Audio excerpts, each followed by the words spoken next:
مجھے تو شرم آتی ہے, مجھے غصہ چڑھتا ہے. لوگ خودکشیاں کر رہے ہیں, بدحالی نے طلاقوں کی شرح بڑھا دی ہے. مستقبل تقریباً 3 کروڑ بچوں کی شکل میں پاکستان کا مستقبل وہ باہر دھکے کھاتا پھر رہا ہے. قرضے ماؤنٹ ایورسٹ پہ چڑھے ہوئے ہیں, تو کیا ترمیمیں آ رہی ہیں جا رہی ہیں. لوگ کون ہیں, ان سے خیر کی توقع, یوں ہوگا تو وہ ہوگا وہ ہوگا.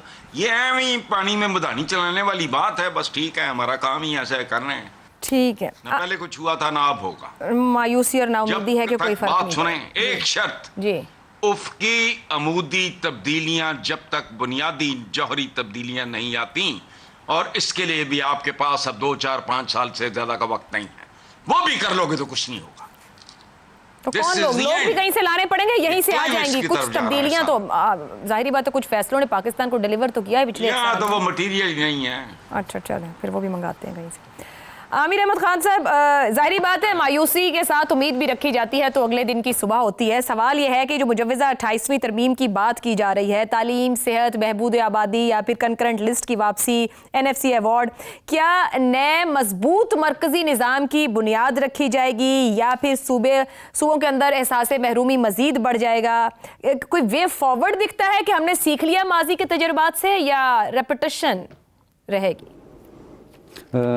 عائشہ, وے فارورڈ ضرور ہوتا اگر اس کے اندر ہم 28ویں ترمیم کے ساتھ ہی ہم رول بیک کرنا ذکر کرتے. دیکھیں رول بیک کا مطلب تو یہ ہوتا ہے نا کہ جہاں سے آپ نے سفر اپنا شروع کیا تھا وہیں پہ آپ واپس چلے جائیں. یعنی کہ 16 سال سے آپ ایک سڑک بنا رہے ہیں, پھر ایک دن آپ کو خیال آتا ہے کہ نہیں یہ تو ہمیں کہیں نہیں لے جا رہی ہے یہ سڑک, تو آپ اس کو ابینڈن کر کے پھر آپ کہیں گے نہیں جی واپس چلتے ہیں اور نئے سرے سے کوئی نئی سڑک بنانا شروع کرتے ہیں.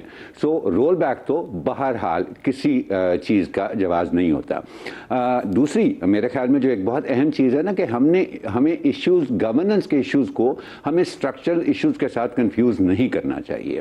18ویں ترمیم سے پہلے جس طرح سے پاکستان کے اندر حکومت ہو رہی تھی, انفارچونیٹلی وہ وسائل جب صوبوں کو ٹرانسفر ہوئے ہیں تو وہ جو طرز حکومت ہے نا جس کی وجہ سے اس وقت لوگ بھی پریشان ہیں اور اتنی نفرت بھی ہے جی حکومت کے ساتھ. نفرت کا بھی چلے, میں اگر نہ لفظ کروں استعمال, تو حکومت اور پہلے بھی میں یہ بات کر چکا ہوں کہ حکومت اور عوام کے بیچ میں رشتہ ہے وہ تقریباً نہ ہونے کے برابر رہ گیا ہے. وہ پہلے جیسا تھا اس میں ہمیں کوئی بہتری نظر نہیں آئی ہے.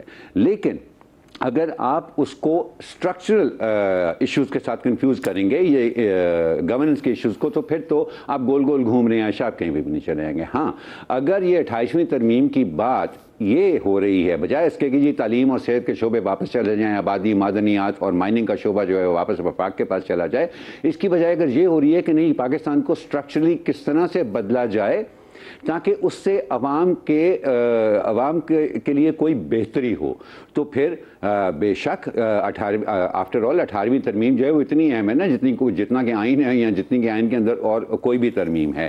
سو یہ اٹ آل ڈیپینڈس کہ یہ ڈبیٹ جو ہے جس کے بارے میں ہمیں کچھ پتہ نہیں, کیونکہ اب یہ باتیں جو ہیں نا پاکستان کے اندر کھلم کھلا تو ہوتی نہیں ہیں, یہ تو محلات کے اندر ہوتی ہیں.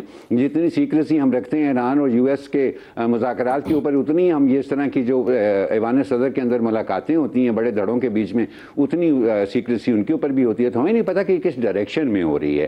لیکن اگر وہ تو حامد صاحب آپ شاید یاد کریں تو آپ کو یاد ہوگا 26ویں ترمیم کے وقت تو آخری وقت تک شکیں پتہ نہیں چل رہی تھیں, خود پارلیمنٹیرینز کو, سیاستدانوں کو پتہ نہیں تھا کہ اصل مسودہ کون سا ہے. آخری وقت تک ایسا گھما رکھا تھا میڈیا کو.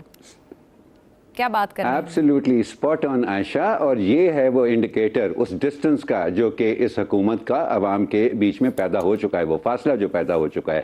اور اگر تو یہ ساری ڈسکشن 28ویں ترمیم کی جو ہے وہ اس فاصلے کو کم کرنے کے اوپر فوکسڈ ہے, بسم اللہ الحمدللہ ضرور ہونی چاہیے جی, کل کی آج کی بجائے یہ کل ہو جانی چاہیے تھی.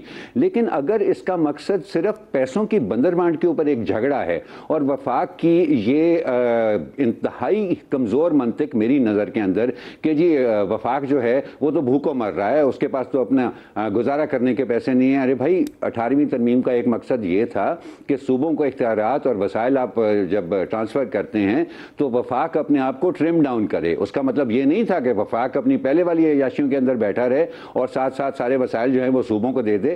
یہ پرابلمز ہیں, یہ these are the kind of structural problem جو کہ آج ہمیں وہاں پر لے کے آئے ہیں, other than the overall issues of misgovernance, جس کی وجہ سے عوام کی جو حالت ہے سو ہے.